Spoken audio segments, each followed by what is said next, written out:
Ok, então hoje nós vamos ver um pouquinho sobre aí o choro de João, beleza? Nós vamos ver um pouquinho aí sobre a questão de o que leva João a chorar, ok? Um pouquinho no livro de Apocalipse aí, beleza? Então, vamos ver um pouquinho essa parte aí hoje. Vocês estão vendo direitinho aí, ó, o PowerPoint, e a minha cara também? Perfeito. Sim? Ok, então vamos lá. O que vai levar João a chorar? Então, nós vamos ver um pouquinho desse aspecto. Então, só recapitular aqui. Semana passada, nós conversamos que o livro do Apocalipse é uma revelação a respeito de Jesus Cristo. E como que isso ocorre? Lembra que eu disse para vocês que a partir do momento em que Jesus ele desaparece da vista dos discípulos, a partir daquele momento que ele some da vista deles, o Apocalipse vai revelar o que acontece a partir deste momento. Porque ele prometeu para eles, está lá no último capítulo do livro de Mateus, ele fala o seguinte: olha, eis que estarei com vocês todos os dias até a consumação dos séculos. Ou seja, então até o tempo do fim, ou até o final deste mundo, Jesus prometeu: eu vou estar com vocês. Não é de vez em quando, não é nos fins de semana, não é nos feriados. Ele vai ser todos os dias. Então, o livro de Apocalipse ele foi escrito para Cristo mostrar como que ele acompanharia o seu povo ao longo de todos os dias até o tempo do fim. Então, desde que Jesus sumiu da vez dos discípulos, ele então o livro do Apocalipse começa a revelar o que acontece, beleza? Então, vamos ver um pouquinho desse aspecto aí, o que aconteceu logo depois que Jesus desapareceu da vez dos discípulos. Há um evento fantástico que acontece, ok? E que foi, inclusive, descrito no livro de Salmos, quando Davi escreveu a respeito desse momento em que Cristo ele chega até o céu. Ele vai escrever um salmo muito bonito, daqui a pouco eu vou ler para vocês, mas vamos ver aqui no Apocalipse primeiro um pouquinho disso aí, ok? Então, vamos avançar aqui. Veja que em João, no capítulo 4, ele fala o seguinte: olha, eu fui arrebatado em espírito, tá? E eis um trono estava posto no céu e um assentado no trono, tá? Sobre o trono. E o arco celeste estava ao redor do trono e parecia semelhante à esmeralda. Eu estou aqui resumindo o capítulo 4, tá? Ele é mais amplo, tem vários textos, mas eu resumi algumas partes principais aqui.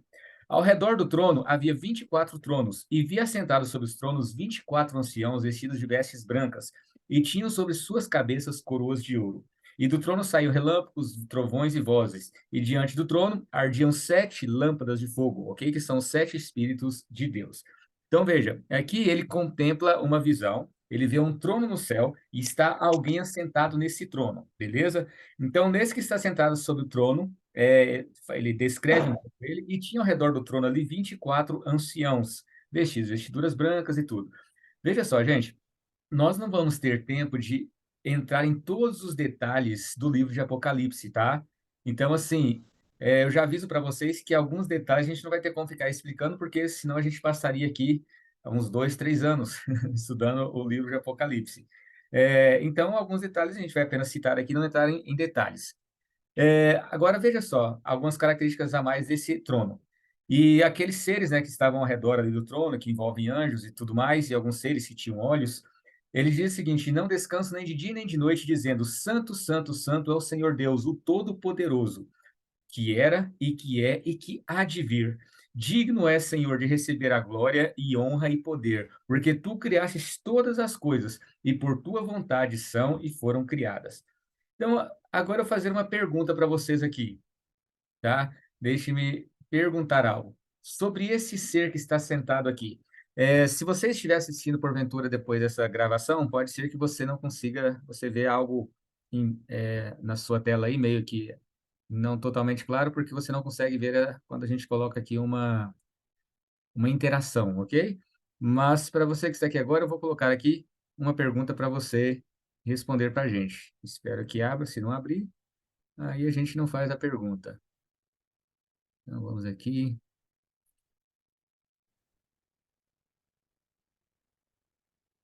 Quem que era, ok? O ser que estava sentado no trono. Então, eu vou compartilhar com você aí, e você vai responder para mim, ok? E aí eu coloco para você aí, a resposta logo em seguida. Então, se você já imagina quem que é, não responda, deixa você responder aqui na nossa pergunta, tá? O ser que estava sentado no trono. Lembrando que você que está assistindo essa gravação, você não consegue ver isso aqui, tá? Que é apenas para as aulas ao vivo, tá? Então deve aparecer alguma coisa aí diferente. Então vamos lá. Ops, eu compartilhei de semana passada. Deixa eu voltar aqui, é de hoje. Então vamos lá. Marca aí para mim, quem que era o ser que está sentado no trono, que a gente leu aí, na sua opinião? Deus o Pai, Jesus ou Espírito Santo? Então, vamos ver aí. O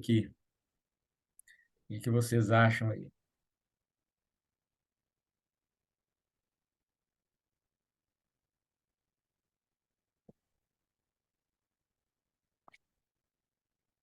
A briga tá boa aqui, hein?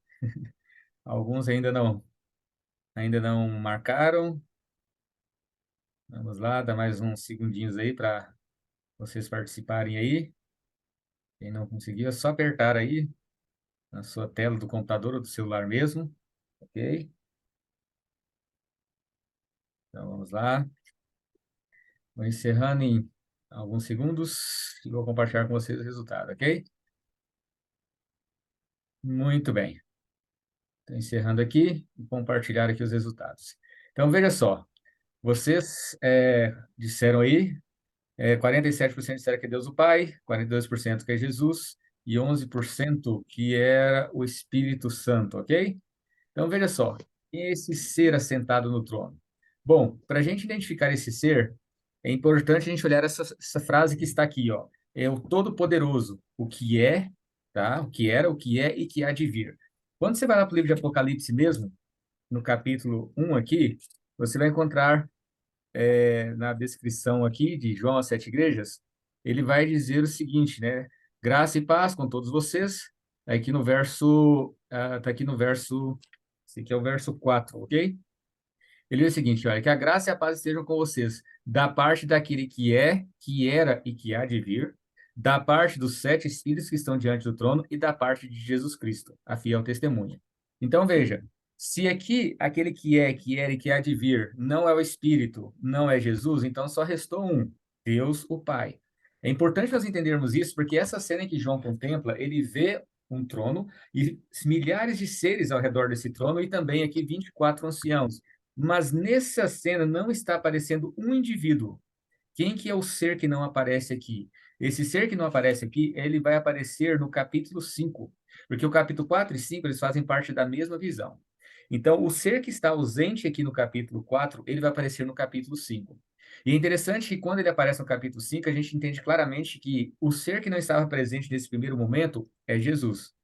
E como que a gente entende isso? Olha que interessante aqui o que você vai ver agora no capítulo 5.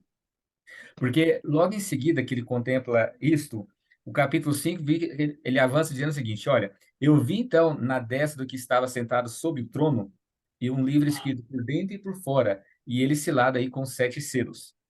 E aí, olha só, ele pergunta: quem que é digno de abrir os selos e desatar os selos?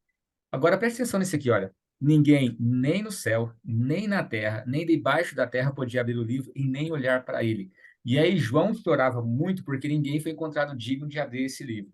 Entende? Quando João começa a chorar porque ninguém foi encontrado digno de abrir esse livro, é porque ele está claramente preocupado ou angustiado com o que ele entendia que isso significava. Agora veja só, se esse livro estava ali à destra daquele ser assentado no trono, o que que nós entendemos aqui? O Espírito Santo não era digno de abrir, tá? O Deus, o Pai, não era digno de abrir, os anjos não eram dignos de abrir, não havia ninguém que podia abrir esse livro, então por isso o desespero de João. Esse livro, de uma certa maneira, está ligado com a história da Terra, tá? A gente vai ver isso ao longo do estudo um pouco mais, mas preste atenção em algo aqui, ó. Qual que é o conteúdo desse livro? A gente sabe que ele está ligado com a Terra, de uma certa maneira, pelo conteúdo que vai sendo disponibilizado à medida que vão sendo abertos os selos, mas o conteúdo exato e completo que tem no livro nós não sabemos. Por quê? Se você prestar atenção aqui, você vai ver que esse livro ele está selado com sete selos. Só lembrar para você que quando fala em livros, é semelhante a isso que aparece aqui na sua tela, tá? É um pergaminho, não é livros como a gente tem hoje em dia, tá? É um pouco diferente. Era pergaminho que era enrolado e aí eles selavam ele para que não fosse aberto. Ele tem sete selos. Então, você vai ver no Apocalipse que esses selos vão sendo retirados um a um. Eu já vou adiantar para você, tem um selo desses que não foi aberto ainda. Então, ou seja, o livro ainda está fechado, tá bom? O livro ainda está fechado, esse livro ainda não foi aberto. Mas a gente entende um pouco do que ele está ligado com a Terra, porque à medida que cada selo é retirado, um evento acontece na Terra. Mas isso aí é tema que a gente vai ver um pouquinho para frente. Então, Fechando tudo aqui, João contempla um ser assentado no trono, e ao lado desse ser havia um livro e ninguém foi encontrado digno de abrir, nem mesmo Deus o Pai, nem mesmo o Espírito, ninguém foi encontrado digno. E João começa a ficar desesperado, porque ele não via ninguém que podia abrir. Aí é nesse momento, então, em que ele está em desespero, é que um dos anciãos chega para ele e fala o seguinte: olha, não chores. Eis aqui o leão da tribo de Judá, a raiz de Davi, que venceu para abrir o livro e desatar os seus 7 selos. E olhei, e eis que estava no meio do trono e dos 4 animais viventes, e entre os anciãos um cordeiro, como havendo sido morto, e tinha 7 pontas e 7 olhos, que são 7 Espíritos de Deus enviados a toda a terra. E veio e tomou o livro da destra do que estava sentado no trono. Então veja, naquele primeiro momento não havia ninguém digno de abrir, mas de repente o ancião fala: calma, eis que aqui agora chegou alguém que é digno de abrir. Eis que está aqui o leão da tribo de Judá. Claro, nós sabemos por essa expressão que é uma referência a Cristo. E ao mesmo tempo ele fala que ele é chamado aqui de cordeiro. Mas olha só pensa comigo, daqui a pouco a gente fala mais sobre isso. Qual que é a semelhança entre leão e cordeiro? Porque ele fala, o leão da tribo de Judá venceu, mas de repente ele fala, o leão venceu e João olha e vê um cordeiro. Veja, qual que é a semelhança de um com o outro? Guarda essa informação em mente e já já a gente vai discutir um pouquinho sobre ela aqui. Mas olha que interessante isso. Ele era digno de abrir. E por que que ele era digno de abrir? Então você vai ver aqui o seguinte, olha, ele é digno és de tomar o livro e de abrir os seus selos, porque foste morto, e com teu sangue nos comprastes para Deus e de toda nos compraste para Deus, de toda a tribo, língua, povo e nação. E para o nosso Deus nos constituíste, né? E fizestes reis, sacerdotes e reinaremos sobre a terra. Então veja, ele é digno de abrir os selos porque ele foi morto, tá? Ele é digno de abrir porque ele foi morto. Mas antes da gente olhar esse detalhe aqui, eu quero que você entenda que momento que isso acontece, por que que a gente está vendo isso neste momento aqui, do Apocalipse. Quando Jesus ele some da vista dos discípulos, ele estava indo em direção aos céus. E é interessante que quando você vai aqui para o livro de Apocalipse, desculpa, de Apocalipse não, no livro de Salmos, você vai encontrar aqui um salmo messiânico que descreve um pouquinho esse momento em que Cristo está chegando no céu, ok?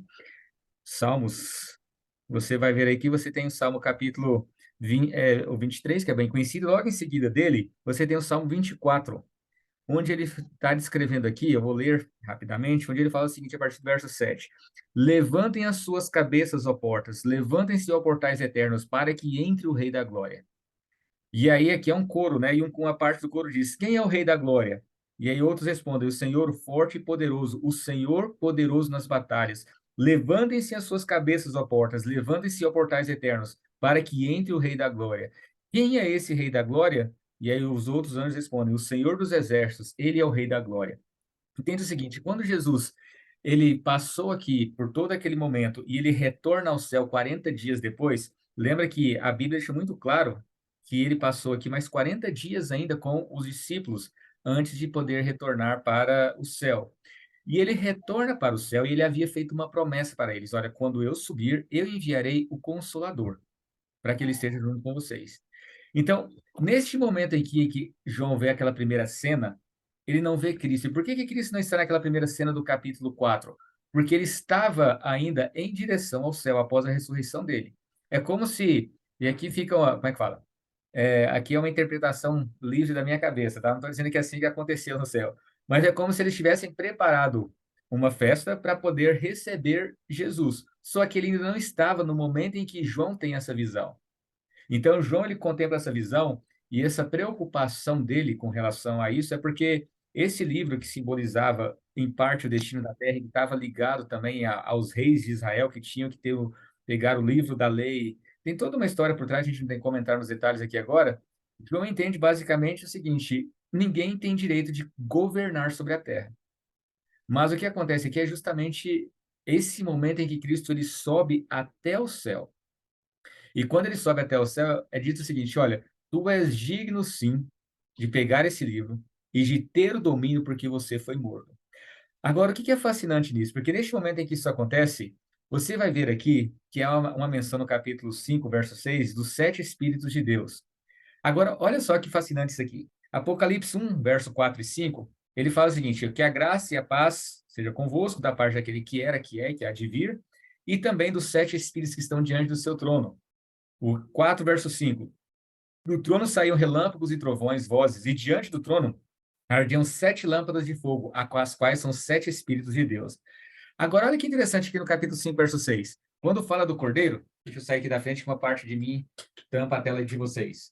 Fala que são os 7 espíritos enviados a toda a terra. Olha que interessante isso aqui.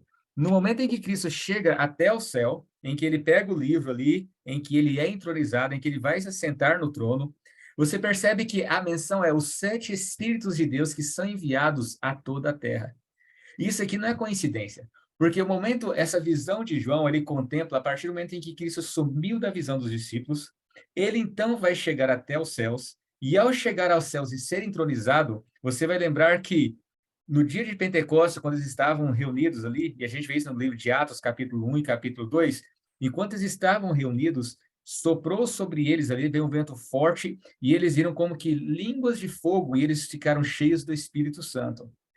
Os 7 espíritos aqui é uma referência ao Espírito Santo. A palavra, a gente vai falar um pouquinho mais sobre esse número 7 no Apocalipse, que tem que ver com plenitude, uma série de outras questões, mas aqui é uma referência muito clara ao Espírito Santo.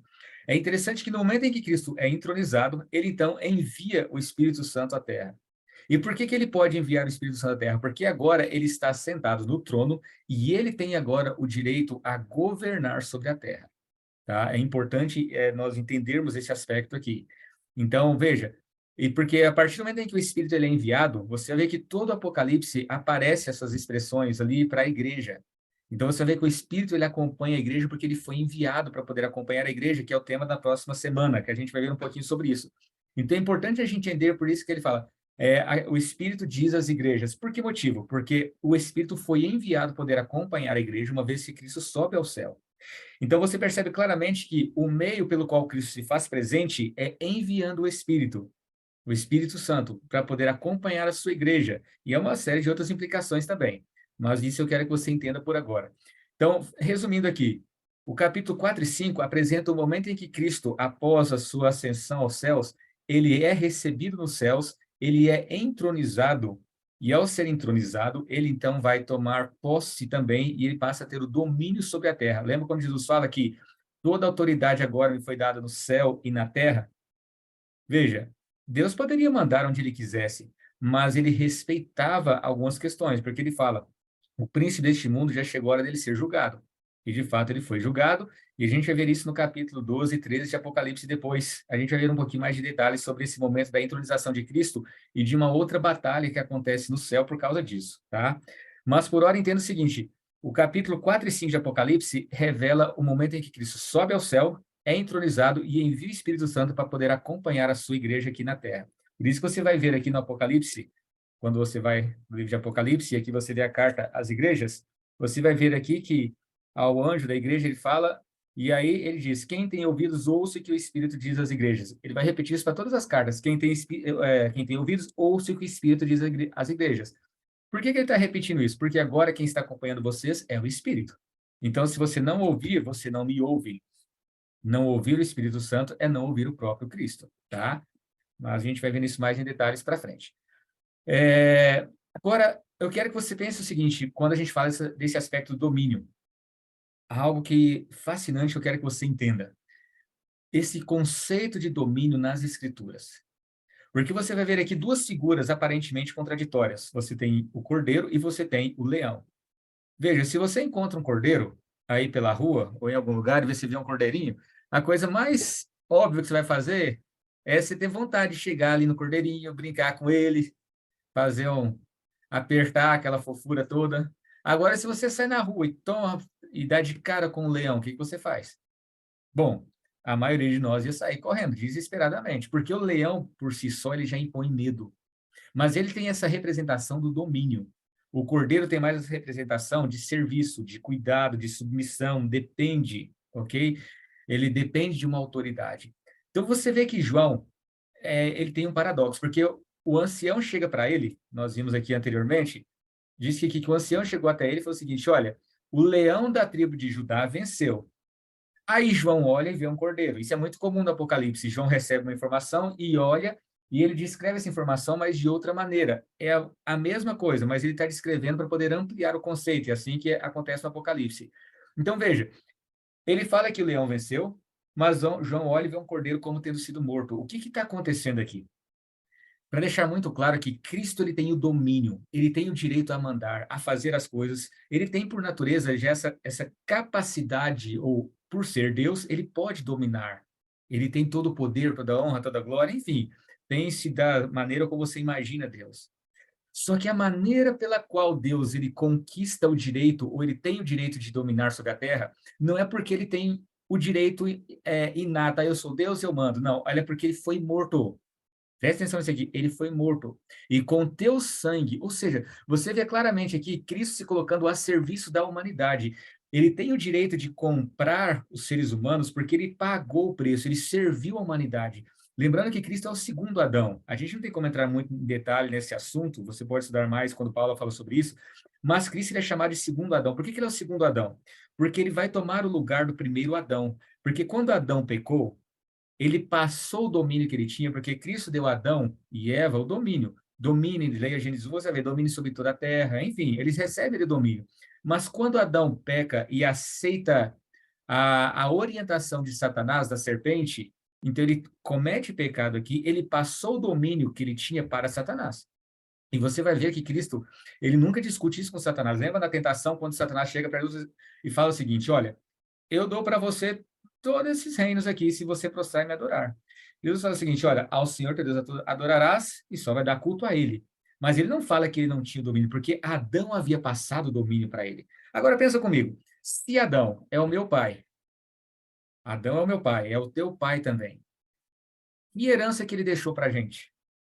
Veja, se alguém vende tudo que tem antes da morte, o que que o filho vai herdar? Nada. Se alguém consome a riqueza que tem e vendeu, acabou. O filho pode falar, mas meu pai tinha 2 milhões. Ele doou, você não tem direito. Herança não é algo assim, herança é algo que tem que ser deixado se a pessoa morreu e deixou ali um testamento para isso, ou se acontecer algum imprevisto, enfim, ele não tinha feito nenhuma, herança passa para você. Mas se ele vendeu isso antes, você não recebe nada. O filho não recebe simplesmente porque o pai tinha alguma coisa. O que você percebe em Adão é justamente isso. Adão, quando ele peca, ele vai tirar de si o domínio da terra. Ele passou para Satanás, e Satanás não devolveu para ele. Então, o que Adão e Eva deixaram para mim e para você como filhos dele? Nada. Para não dizer nada, eles deixaram a morte. Essa é a única herança que nós temos direito, a morte. E ponto final. Ah, Senhor, mas olha, como filhos de Adão, essa é a única coisa que nós recebemos, a morte. Então, nós não temos direito nenhum de chegar perante Deus, mas o nosso pai deixou isso. Então, quando Cristo é o segundo Adão, e João fala, todo quantos lhe receberam, João capítulo 1, verso 14, veio para que eram seus e os seus não receberam, mas todos quantos lhe receberam, deu-lhes o poder de serem feitos filhos de Deus. Ou seja, Cristo, ao morrer por nós, ele assume o lugar de Adão e ele dá a nós o direito de termos novamente o domínio. Tá? E quando eu falo domínio, é o direito à vida eterna, porque Adão deixou a morte, e Cristo concede para a gente a vida eterna. Eu estou resumindo esse conceito, ele é bem mais amplo, mas entenda a complexidade do que está acontecendo aqui. Mas veja, para poder conquistar de volta esse domínio, Deus ele não vem aqui com um exército descendo a lenha e batendo no diabo, não. Porque aí porque imagina Deus Todo-Poderoso entrando em guerra com um ser mais fraco, é claro que todo mundo ia tomar o lado de Satanás. Tá lá, ó, tá vendo? Ele é mais forte, não tem nem como. Se a gente não entrar junto com ele, a gente está perdido. Então veja, Deus ele não exerce domínio por imposição. Nem antes de entrar no pecado, nem em momento nenhum da história da eternidade isso vai acontecer. O domínio que Deus tem é porque as suas criaturas de coração permitem que ele permaneça no domínio, porque ele serve, porque ele cuida. Então você vê isso claramente sendo apresentado no Apocalipse, porque ele é o leão, sim, ele tem jeito de dominar, mas ele é um cordeiro, ou seja, ele se submete até a morte de cruz, ele se submete à vontade de Deus, à vontade soberana do Pai, e ele morre no lugar do ser humano. E aí, diante da morte dele, agora o ser humano concede a ele o domínio, porque fala assim: poxa, Senhor, você morreu por mim. Então veja, Cristo, quem segue a Cristo, segue a ele por livre e espontânea vontade, não é porque é obrigado. Ou você já viu alguém assim, puxa vida, caracas, cara, você não vai acreditar, tem uns 3, 4 meses que eu estou tentando abandonar a igreja, mas eu estou viciado, eu não consigo. Cara, que difícil. Nossa, eu tento não ler a Bíblia, que dificuldade que é, cara, eu estou viciado em leitura da Bíblia. Nossa, eu tento parar de orar, eu não consigo, eu estou viciado em oração. Você já viu alguém assim? É porque Deus não vicia, ele não obriga. A hora que você não quer ir na igreja, você não vai. Você não quer orar, você não ora e acabou. Você vira as costas e vai. Agora tenta abandonar as coisas do diabo para você ver. Tenta abandonar as coisas erradas, ver se você consegue. Ah, não quero usar mais droga. Quero abandonar minha vida desregrada. Quero abandonar o álcool. Quero abandonar o cigarro. Aí você percebe que, na verdade, você não tinha liberdade nenhuma. Então, servir a Cristo é liberdade, é por liberdade, não é por imposição. Então, veja, é importante nós entendermos isso, que Cristo tem o domínio, porque nós concedemos a Ele o domínio, de coração, agradecido por causa daquilo que Ele fez e daquilo que Ele está fazendo para a gente. Homens que estão presentes aí, deixa eu só abrir um parênteses aqui e tocar numa ferida de vocês, por favor, não me batam, tá? A gente não tem como ver em detalhes essas questões aqui agora. Depois, se alguém quiser discutir esse assunto no particular, me chama. Mas entenda o seguinte: se nem Deus, para dominar a terra, ele usou de imposição, mas ele deu a sua vida, e aí, por amor agora a ele, a gente permite que ele tenha domínio, que ele nos oriente, que ele nos direcione. Entenda o seguinte: quando a Bíblia ela fala sobre o domínio que Adão recebeu, entenda o seguinte, entenda esse conceito que a gente viu aqui agora, e você vai entender que a Bíblia está falando sobre domínio. Quando a Paulo fala também, olha, maridos, amai a vossa esposa como Cristo amou e a si mesmo se entregou por ela. Preste atenção nisso aqui. O domínio que foi dado ao homem não é um domínio inato, no sentido seguinte: eu sou homem, eu mando mulher, você cala a boca e me obedece. Não. Na verdade, para ser sincero, eu preferia que ele tivesse dado domínio para a mulher. Por que motivo? O que, que o homem precisa fazer? Para que, de fato, uma mulher se submeta a ele, ele tem que conquistar esse direito servindo a ela, cuidando dela, amparando ela, estando disposto a dar a vida por ela. E de bom grado, então, ela vai confiar nesse indivíduo e ela vai permitir que ela, então, o conduza, que ele então, receba algumas orientações, porque ela entende que ele não quer acabar com ela, ele não quer subjugar, ele quer cuidar dela. Então, entenda o seguinte, homens, você não tem direito de dar ordens para uma mulher que você não tenha conquistado esse direito pelo serviço. Isso não é inato, é conquistado, e é conquistado como Cristo fez. Então, não tente usar essas questões, as pessoas usam, o homem que, cuidado com isso, que você está entrando num caminho que nem mesmo Deus entrou. Para conquistar a terra, Deus não impôs, ele serviu, e ao servir a humanidade, se colocou à disposição dele. E aí o ser humano de bom grado se submete a ele porque entende que ele cuida. Então, um ser que entende que o outro está cuidando dele, está disposto a morrer por ele, eu pergunto, por que que ele não estaria disposto a dialogar, a conversar e a construir algo juntos? Então, assim, tenha isso aí em mente para que você não cometa excessos ou equívocos, tá? Esse domínio não é inato, você tem que conquistar isso, beleza? Mulheres, fiquem atentas a isso, viu? Um homem não tem o direito de dar ordens na sua vida, isso é bíblico. Não estou mostrando os versos aqui agora que a gente não tem tempo, é outro assunto. Mas um homem não tem direito de dar ordens na sua vida se ele não estiver disposto a morrer por você, a servir você e a cuidar de você, tá? Toma cuidado com essas questões aí. É um companheirismo. Mas esse aí é um outro assunto, apenas abri um parênteses, fechei parênteses aqui. Agora, para a gente concluir, veja só aqui de Apocalipse 3, verso 21. Ao que vencer, lhe concederei que se assente comigo no meu trono, assim como eu venci e me assentei com meu Pai no seu trono. Olha que fantástico isso aqui. Você percebe que Cristo é entronizado e se assenta no trono. E ele promete para que aquele que vencer vai se assentar com ele no trono. Ou seja, você sabia que nós, seres humanos, vamos governar juntamente com Deus o universo? Você entende a profundidade disso? A gente vai ver isso em desdobramento ao longo do Apocalipse. Mas já entende esse conceito aqui. Adão tinha o domínio da terra e ele perdeu. Mas quando Cristo faz essa troca com Adão, aceita a morte que deveria pertencer a Adão e seus filhos, e ele morre em nosso lugar, ele faz uma troca e ele não apenas morre em nosso lugar, mas o que era dele passa a ser nosso. Ou seja, o governo de todo o universo, porque Adão dominava a terra, mas Adão e os filhos dele não dominarão a terra. Nós, juntamente com Deus, governaremos o universo. Você entende a profundidade disso? Você entende quão fantástico é isso e que resgate profundo que Deus está proporcionando para o ser humano? Seres caídos que foram destruídos pelo pecado, recebem agora o direito de governar juntamente com Deus para toda a eternidade. Agora eu me pergunto, por que que os anjos vão se submeter a isso? Às vezes eu brinco com com o meu anjo da guarda, né? Que todos nós temos um anjo que nos acompanha, né? Às vezes eu brinco com ele, ó, você cuida de mim direito, porque senão quando chegar no céu eu vou mandar em você, e aí a coisa vai ficar feia, né? É claro que com esse pensamento nem no céu a gente chega, né? Mas brincadeiras à parte, a gente tem e o que eu preciso que você entenda hoje? Se você lá no céu vai governar, nós precisamos aprender a governar aqui, na Terra. E nós precisamos entender que esse tipo de governo não é um governo de imposição, é um governo de serviço. Então, como é que eu sei se eu estou me preparando para um dia governar no céu?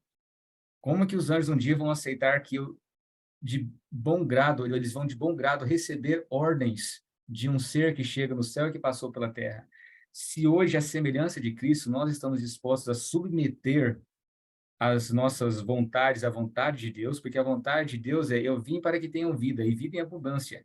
Ou seja, Cristo veio para salvar o ser humano, para servir a humanidade. Então, no meu trato com as outras pessoas, eu não tenho que tratar de cima. Você sabe com quem você está falando, você sabe quem sou eu? Esse tipo de pensamento nunca vai entrar no céu. Na verdade, nós temos que estar dispostos a morrer por aqueles que não gostam da gente, a pregar o evangelho, a viver de modo a que o outro tenha a oportunidade de conhecer Deus como nós conhecemos. Porque se nós não estamos dispostos hoje a servir o outro, a cuidar do outro, às vezes, porque a gente é assim, né? Alguém fechou a gente no trânsito, você não vira, ô fulano, e aí, como é que você tá, camarada? Não, a gente já vira e xinga até a quinta e sexta geração do indivíduo, porque nós nos achamos que no direito de mandar nas pessoas, dar grito com as pessoas, enfim, nós nos achamos o direito de exercer um domínio de imposição. Esse é o estilo de domínio da terra. As pessoas, para conquistar, chega lá impondo, né? Chega com aquele exército e impõe a força. Não. Você quer ter o respeito das pessoas, não imponha. Você tem que servir. Você tem que conquistar isso pelo respeito por uma vida íntegra, por uma vida de serviço, por uma vida de cuidado, por uma vida de palavras amáveis, palavras que constroem, palavras que produzem vida nas pessoas e não palavras que produzem morte, porque do contrário nós nunca poderemos entrar no céu, porque nós estamos vivendo para poder pisar nas pessoas e não para poder ajudar as pessoas a se levantarem. Então, se a minha vida é uma vida de alguém que pisa nas pessoas, se sente, o cara, eu não estou me preparando para o céu. Então, o convite de Cristo para mim e para você hoje é que a gente, a semelhança dele, entenda o seguinte: nós recebemos já por meio de Cristo o direito para herdar a vida eterna. É para nós. Mas esse direito não é inato ou conquistado simples de imposição. Ele é pelo serviço, pelo cuidado, por palavras amáveis, por palavras de carinho, por ajudar as pessoas a se levantarem. Enfim, que Deus continue fortalecendo você, continue abençoando a sua vida, dando a você sabedoria no trato de uns com os outros, dando a você sabedoria de para poder trabalhar da maneira como Deus espera que você trabalhe, no sentido de conquistar, né? Eu falo as pessoas não pela imposição, mas pelo serviço, pelo carinho, pelo cuidado, e que a sua vida seja a vida como uma vida de fato de Cristo, cuidando, servindo, amando, e para isso que nós temos o Espírito à nossa disposição, para acalmar a fera que existe dentro de nós e nos tornar cada vez mais a imagem e semelhança de Deus. Beleza, gente? Que Deus abençoe você, que Deus te fortaleça. Alguém tem alguma pergunta, alguma dúvida? Deixa eu ver.